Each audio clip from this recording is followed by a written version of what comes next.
every day we stray further from God, we get closer to realizing that Reggie Steele was indeed sent back in time to kill John F. Kennedy. ContraPoints and Drake are sisters. If you're making a video essay and the visual stimuli is exclusively B-roll, I automatically don't trust you. Art can't art without response. Something I don't see commonly considered though is how response is not seen by others. It is not a video essay, a column review, a reaction video. The effect of art is visceral and silent and fleeting.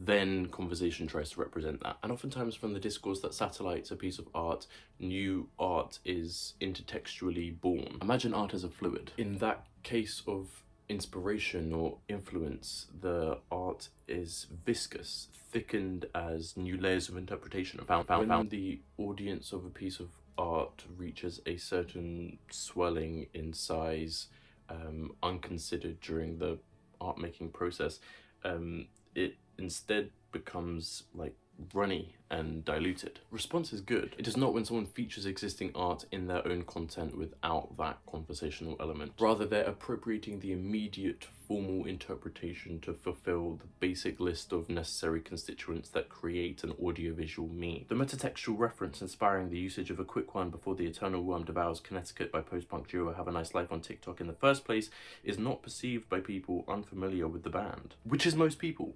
You could replace the audio with intentless, timbrally resemblant stock music and the meaning of these TikToks would stay the same. The song hasn't inspired an artistic practice of TikTok making, the meme has. Okay Yennik, we get it, you're a gatekeeper. No, that's not what I want to do here. I'm not a hater of the fact that it's on TikTok.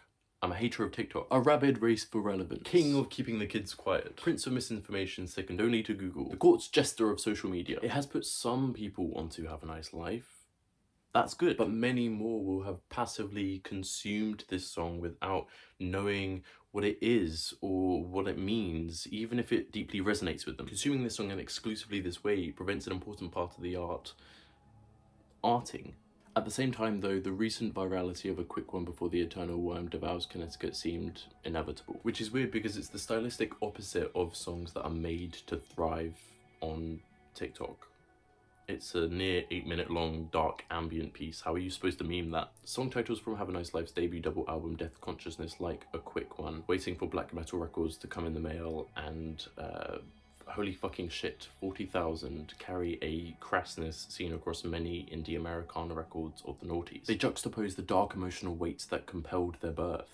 Make light of it. It's the same reason why figures of insecurity due to and shown through patriarchal power fantasy are such valuable commodities in meme aesthetics. Their source materials are often serious critique, but it's funny to undercut that sincerity by recontextualizing them. Literally me! Death Consciousness explores themes of nihilistic lethargy and existentialism, narrowly avoiding an immature outlook on misanthropy. A quick one opens the album up. It's tranquil, a quaint contrast to the soundscape you'd expect to score the destruction of 700 square miles and 3.5 million people. It sets a tone of cinematic desolation, telling you that this album is an epic in scale, stylistically morbid and bleak, swallowing anyone who dares to listen. The ironic juxtaposition in some of those song titles build on that power over the listener. However, that infrequent and largely inconsequential presence of irony has been interpreted by some online as an invitation to take it further. Let's break this down into a very simplistic timeline. In 2008, Death Consciousness became a non-ironic meme as it received sincere appreciation across multiple forums and websites known for their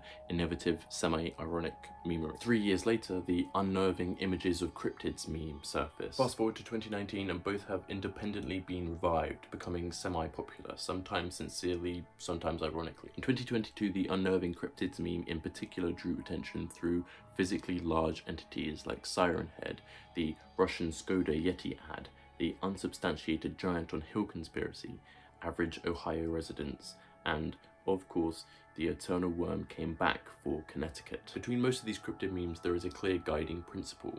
The animosity or eeriness of the Lovecraftian unknown is alleviated or cancelled by indifference. They function just like those song titles do.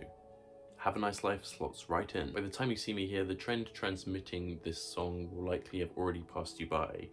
easily forgotten, just as how the wind changes. TikTok framing devices and the wind are similar to one another in that they both have a temporary omnipresence in their respective realities. The difference is that you can't see the wind in order to perceive it, but a TikTok trend is reliant on being seen to exist. It's how memes function. Before this year though, whether it was used in a meme or not, the music of Have a Nice Life circulated online spaces that were already acquainted with indie music history, including and especially death consciousness. What's worth discussing is that A Quick One is no longer among these sub-communities traveling into general, unspecific algorithms. There's no doubt that the band's existing memetic presence facilitated this. It's not a bad thing. Obviously, unacquainted users don't metatextually interface with this historical aspect of the song.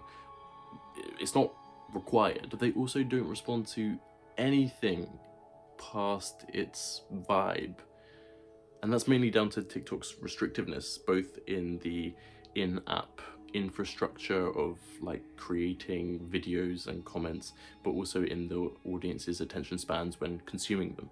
That sounds really condescending. The fact of the matter is that TikToks that obstruct the full experience of the featured art, whether it's a song or a clip from a film or a TV show, are motivated to fill the market demand that is anything to keep people on the app. It's partially the fault of the people running these accounts, but if there's dormant attention and therefore ad revenue to be made, of course they're going to try. And being made for everyone, they're being made for no one. A lot of people have spoken about how TikTok has impacted the music industry from the perspective of artists and their labels, mostly waxing poetic on guerrilla marketing in-app, but I've not seen many people examine the consumer. How have the interpretation of art and the perception of intertextuality changed, other than the whole attention deficiency discussion? It's something we're sorely lacking.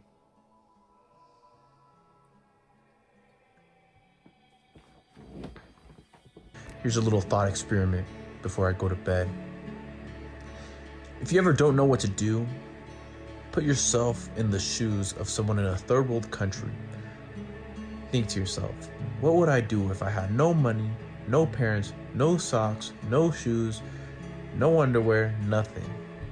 And someone came up to me and said, hey little man or little woman, what would you do if I gave you a house, electricity, a couple $100, a phone, all these different things, socks, shoes, clothing?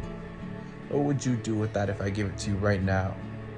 But you have to give me a plan before I give it to you. I bet now you can think of a couple things, right?